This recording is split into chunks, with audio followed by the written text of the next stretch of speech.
Namaskar and welcome to Indian Diplomacy, show on India's national television channel Doordarshan about Indian foreign policy, India's international relations, and key economic and geopolitical developments around the world that are linked to India's security and prosperity.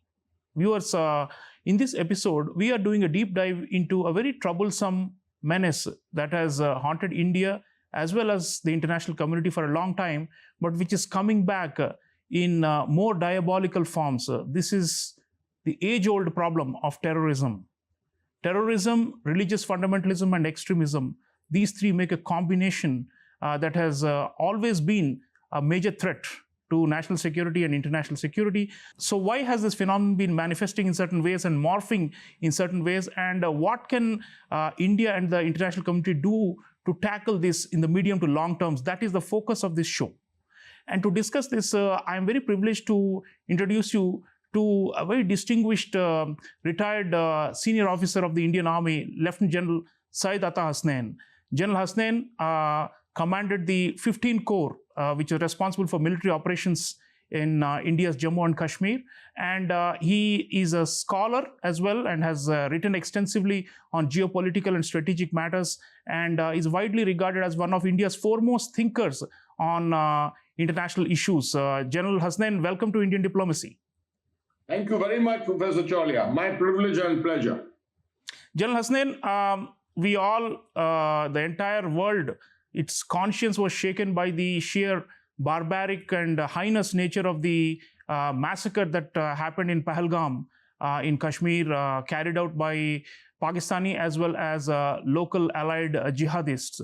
So in the wake of that, one of the first things that comes to mind for our viewers, and I would request you to explain it, is what goes into the mind and the making of these terrorists. What is the ideology that they are carrying with them, because of which they are able to behave with so much hatred and in such an inhumane manner?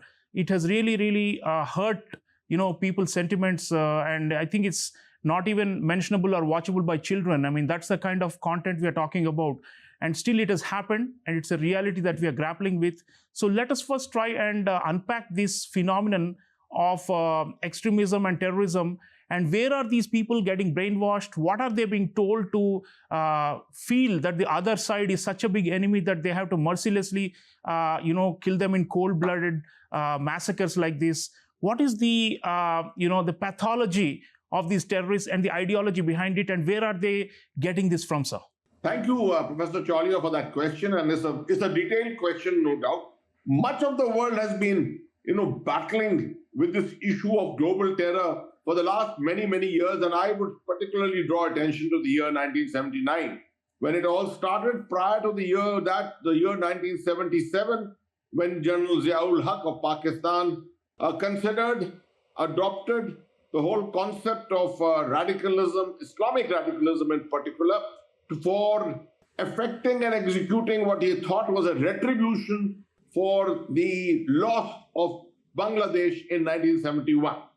Of course, this has been one of the main points to start with, but then as we have gone along, things have added on to it. And the last we can really quote were actions of a depraved kind, where they have actually used cruelty of a hideous nature to try and send out a strategic message, was in 2014 up to the year 2018, when the ISIS was battling in West Asia. So between this, many things have happened. Pakistan has been the core center of this ideology. As you're aware, it all started from the western borders of Pakistan, Afghanistan, where 3 million refugees had come out of the Soviet invasion of Afghanistan, and where an effort was made to bring in jihadi warriors, fight the war in a proxy manner in Afghanistan. And that's where this whole concept of radicalism, extremism really developed. Islamic, I mean, it's not good to put labels of any faith on it, but the Islamic radicals in particular, and Islam as a faith in particular, has been unfortunately at the core center of all this. In our own vicinity, we can say we have had beheadings on the line of control. We have had these kind of actions taking place all along, but nothing against the civilians in such a depraved manner. Even 26/11, we found killings happen, but nothing in a manner of mutilation and things like that. Obviously, the intent is to send home a psychological message, a message of fear, abhorrence, so that people, there is a psychological effect on the people. And this is what the various Pakistani proxies in Jammu and Kashmir seem to have adopted of late, particularly in the targeting of the population. Now, where do they come from and how are they trained? In this particular case, we are quite certain that these are some of the regulars of the Pakistan army itself and selected, chosen elements of the Punjab, the West Punjab-based terrorist groups that Pakistan has been nurturing for very, very long. And they're the ones who have adopted these kind of tactics and been studying all this with what is happening in West Asia. Copycat terrorism is something which we will discuss as we go along. Yes. But copycat terrorism is a terminology which many people may not have heard. But global terrorists are somehow interlinked, networked on ideas and thoughts and ideology. And Yes. that's how you find the spread of this kind of behavior, which we have just seen in the Pahalgam incident. Absolutely. General, talking of this copycat terrorism, it has been observed that the modus operandi of the Pahalgam attack resembled what we saw on October 7, 2023, when Hamas overran Israeli border positions and literally invaded the country and killed 1,200 plus people. And I also recall, Al-Shabaab in Africa, in Somalia, using similar tactics in the Westgate Mall attack in Kenya in 2013. So in all these cases, they all have the similar hallmarks. So you are saying that they're also learning from each other and there is a transnational dimension. And it has been observed also that Hamas leaders are making a presence in Pakistan-occupied Kashmir alongside Lashkar-e-Taiba, Jaish-e-Mohammed, and all the local religious groups in Pakistan. So is this really a case where there is cross-learning happening? And if so, how can we check this? Because obviously they have communications and they're also mingling among each other with the backing of the Pakistani state. And it looks like there is a big transnational alliance of radicals that we have to deal with here. Yes, indeed, Professor Chaulia. What happens is that although all these terrorist groups have their own space which they like to guard, for example, the Al-Qaeda and the ISIS would not have sort of cooperated with each other. Even we are aware of it that even in Afghanistan, northern Afghanistan, there are critical spaces which are virtually reserved for different groups. But having said that, there is an element of cooperation in terms of ideological thinking, networking, perhaps intelligence, I would say negative intelligence of an extreme kind being shared between them. It is obvious, we are aware that some Hamas operatives had recently visited Pakistan. We treated it a little casually perhaps in India, although many of us felt that there was some kind of an awkward linkage going on here. We were not certain as to with which groups these Hamas operatives have come to function or to even speak to them, but it seems that it was some kind of a connection with the Pakistan ISI, and that's why we just did not take it any further. Probably there is an element of trying to understand as to what happened on October the 7th. And October the 7th was really a landmark event. I personally have been writing a lot on this, analyzing, and my appreciation was that at some stage, the ISI may wish to do it across the line of control, or at least the international border in the Jammu, Kathua area and places like that. I was quite wrong in my assessment because I find now that there are other areas deep inside Jammu and Kashmir. It can happen in any other part of the border belt where infiltrated terrorists can come and carry out heinous acts of this kind. Killing 30 or 29 tourists, absolutely innocent tourists of this kind, against the run of play in Jammu and Kashmir is, to my mind, strategically a very strong landmark in our narrative of normalcy in Jammu and Kashmir. And that is exactly what they wanted to achieve. Right. So there are psychological and political goals always, and that is why we call it terrorism. Now, General, let's go to the fountainhead of this problem, which is the state sponsorship.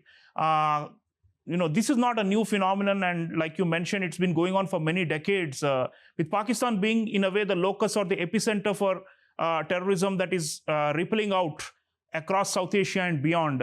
Now, one of the things that's been observed is that the current military establishment in Pakistan has shown more of this puritanical Islamist zeal than the predecessors. General Asim Munir has been, widely documented as holding extreme fundamentalist views himself, and also promoting it like a doctrine within Pakistan and within the armed forces. So if you're saying, for example, if Pakistani regulars are directly involved in the Pahalgam killings, then obviously they have imbibed some of this kind of indoctrination as well. So my question is this like another second round of 1980s redux, where like General Ziaul Haq had also created this kind of extreme fervor in Pakistan using the instruments of the state and of the military establishment? And are we seeing some kind of a return to that kind of a hardline ideological and fundamentalist Islamism? And if so, why are they doing it now when they are under severe economic failure and are being bailed out multiple times by the international organizations, and they seem to be highly dependent on China also for their survival, and yet they seem to be resorting to these more extremist kinds of doctrines, the military establishment. So your reading on that, sir? A very good set of questions, no doubt. Professor Chaulia, what has been happening is that this is very, very personality-oriented to my mind. It started with General Ziaul Haq, if you remember, and the promotion of radicalism, the promotion of fundamentalism, extremism, was all a part of the strategy, essentially to bring the Muslim community, the followers of Islam, together in Jammu and Kashmir. In fact, one of the reasons for the targeting of the Kashmiri Pandits was just this, so that the sense of religious identity could be produced in Jammu and Kashmir. That would lead to the exodus of the Pandits and lead to Kashmir being completely Islamized and nothing else. That was essentially the part of it. But in the middle, we've had General Pervez Musharraf, and I'm not taking up any cudgels on his behalf, but I would say that Pervez Musharraf was targeted by the Jaish-e-Mohammed himself.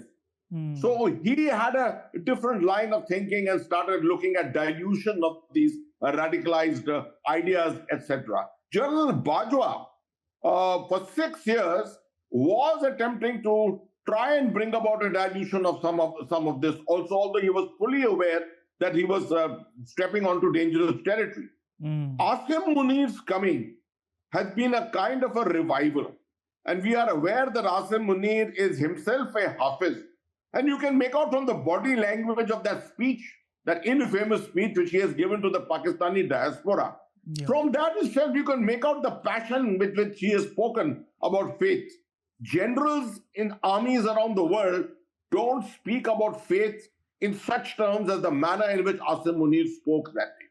So obviously there's a revival of sorts. I have been myself predicting a second cycle of global terror rising in the near future. I also said that this will come out from Pakistan, somewhere in the western front of Pakistan once again. Just to take the issue a little to the side, there are 2.6 million refugees or displaced people come out from the floods of the Indus in Pakistan, and the World Bank has estimated about $16 billion required to resettle them. Where will Pakistan find this kind of money? Now, these are the kind of people who are cannon fodder, and this has been available in Pakistan for as long as I can remember. In 1981 also it happened when they came out of Afghanistan, 3 million refugees. That's where the Taliban was born, if you remember. Yeah. 15 years later, in 1996, Taliban came to power. So this is a cat and mouse game which has been going on for quite some time. And therefore, a revival of radicalism, which I personally feel because of what's happening in Gaza, what's happening with Hamas at the moment, Hezbollah down and out at the moment. But all this is not going to stop. They will make attempts to revive all this. And Pakistan perhaps continues to remain at the core center of this entire revival. And it's so ironic, isn't it? I mean, a comatose country which is politically in doldrums, whose former prime minister is in jail and elections are being stolen, and whose economy is in total shambles, is still able to find this cannon fodder to keep on, fueling these flames, and it's really a tragedy. General, moving to the east, there is another flank that seems to be opening up in the Bay of Bengal region, and which is also linked to what is happening in Pakistan, this revival that we are talking about of radicalism. This is the so-called Pakistanization of Bangladesh. Now, since the fall of the former regime of Prime Minister Sheikh Hasina, we are seeing increasing tendencies to imitate, to learn from, to ally with, and even to import these Pakistani jihadi doctrines and notions of hatred and religious extremism and fundamentalism into Bangladesh. We are seeing lots of major attacks also happening on minorities there.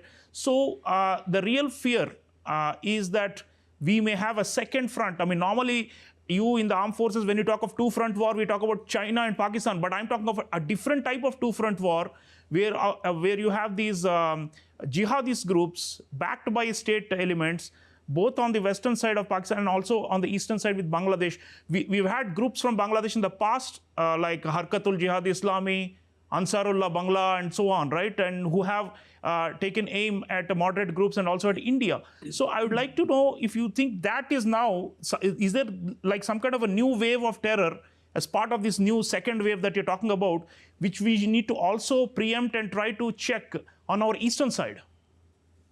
Professor Chaulia, I tend to call this a 2.5 front and even sometimes a 3 front kind of threat. If you remember, General Bipin Rawat used to speak very often of a 2.5 front in which you had Pakistan on one side, China in the northern front, and an indeterminate number of terrorist groups operating within India who were acting as proxies of most of these forces. But this opening up of the third front on our eastern flank is actually very worrisome. And I am one person who has been visiting Bangladesh, speaking to people there, and it took me by a little surprise first, but when I delved deeper into it, my surmise was that Pakistan actually never left the shores of Bangladesh. They remained there embedded from 1972 onwards in some form or the other. They knew that they had their interest here. The vulnerability of India's northeast was very evident to them. The slimness of the Siliguri corridor was also very evident to them. And they knew that keeping a number of sleeper agents in Dhaka and in and around the main cities of Bangladesh would perhaps fetch them dividends one fine day. Pakistan has played a long strategy on this. They've invested in it, just like they've invested in Jammu and Kashmir, and are feeling the pinch at the moment of that long-term investment of theirs getting compromised at the moment. So this is similarly happening in Bangladesh. What they have been assisted by is the fact that the streets of Dhaka and other major urban centers are hugely radicalized by the Jamaat-e-Islami in particular. One party which is there, the Jamaat-e-Islami, which has been all along one of the major elements. They were neutralized to a great extent by Sheikh Hasina's presence and the Awami League's presence for fairly long. But once again, none of these leaders have ever been able to get rid of them completely. There has been an element of the Pakistani proxy present in Bangladesh throughout. And you see that within 1 or 2 months of 5th of August, when the meltdown of Bangladesh took place, within 1 or 2 months, you started finding the visits of the ISI mutual visits of the Bangladesh army with the Pakistan army. You've now recently seen the foreign secretary's visit. You're going to have the foreign minister's visit. Obviously, this seems to be going in a very strategic kind of a direction. And the intent is very clear from Pakistan's side. It's not a question of fighting a war. Pakistan's idea is not about war fighting. It's always about proxies. Through proxies, using bases to destabilize all our 7 states in the northeast. And we can understand what that threat really means, fully appreciating how the slimness of the Siliguri corridor is. And that is what is worrisome for all of us. But we have to find measures for that to ensure that our focus, while remaining on the West, and this is one of the things probably going on, where an action in Jammu and Kashmir brings back our attention all the way to the West again, takes it away from the East. We will need to continue to remain balanced in our approach, both with the East and the West. Absolutely. You know, India has received overwhelming international support, and India is going to respond decisively, economic, kinetic. There's so many means by which we're going to, put the ball back in the Pakistani court after Pahalgam. There's no doubt about that. What I would like you to tell our audiences is, how do we deal with this radicalism? I mean, neither economic nor kinetic means can remove the devil out of your brain, right? I mean, that is what is happening. So if millions of young people are cannon fodder, as you said, and are being continuously fed into this furnace of so-called holy war. So what is the recourse for us to try and weaken this in the ideological and the information domain? How should we influence the minds of young people, especially in the subcontinent, who are vulnerable to being exploited like this by these military establishments? Yours is the most significant question, and not too many people are asking this question, unfortunately.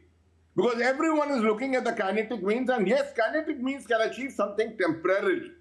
But what you are alluding to is something more permanent. Because this is the bedrock on which this whole issue of global terror actually is formed. Having said that, therefore, let's just take an example of what the FATF did. When the FATF,